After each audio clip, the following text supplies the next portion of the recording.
দাঁড়িয়েছেন জনগণের উদ্দেশ্যে কি বলবেন?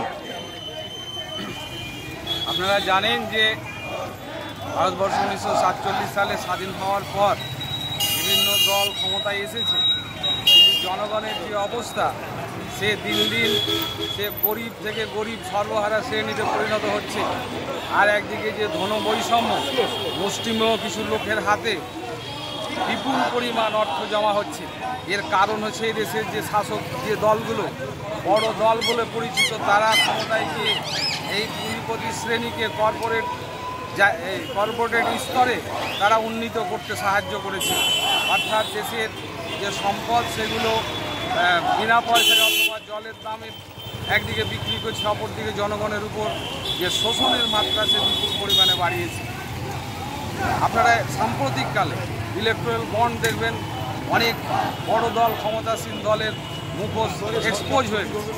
ইলেকট্রাল বন্ড নিয়ে পুঁজিপতি শ্রেণীর যে মালের নিম্নমানের পণ্য সেটাও বাজারে ছাড়তে তারা সাহায্য করেছে শুধুমাত্র ইলেকট্রাল বন্ড দেওয়ার কারণে।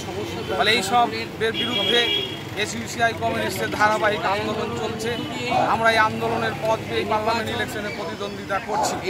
বন্ধুগণ, আপনারা জানেন যে মহান লেনিনের একটি কথা যে এই বুর্জোয়া ব্যবস্থায় যে রাজনৈতিক দলগুলো ক্ষমতায় যায়, আমরা পাঠাই, আগামী 5 বছর সাধারণ মানুষকে কিভাবে কোন দল কতটা শোষণ করবে তারই গ্যারান্টি হিসাবে আমরা পাঠাই আর কি।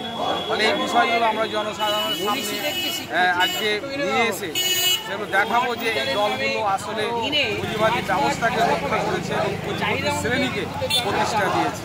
ফলে এইটা হচ্ছে আমাদের লড়াইয়ের উদ্দেশ্য এবং শোষণমূলক সমাজ ব্যবস্থা প্রতিষ্ঠার জন্য আমাদের লড়াই চলছে, জারি থাকবে, ইলেকশন শেষেও জারি থাকবে। আপনি কোন কেন্দ্রের প্রার্থী?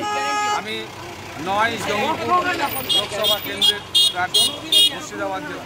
আপনার নাম? এমডি সামির উদ্দিন।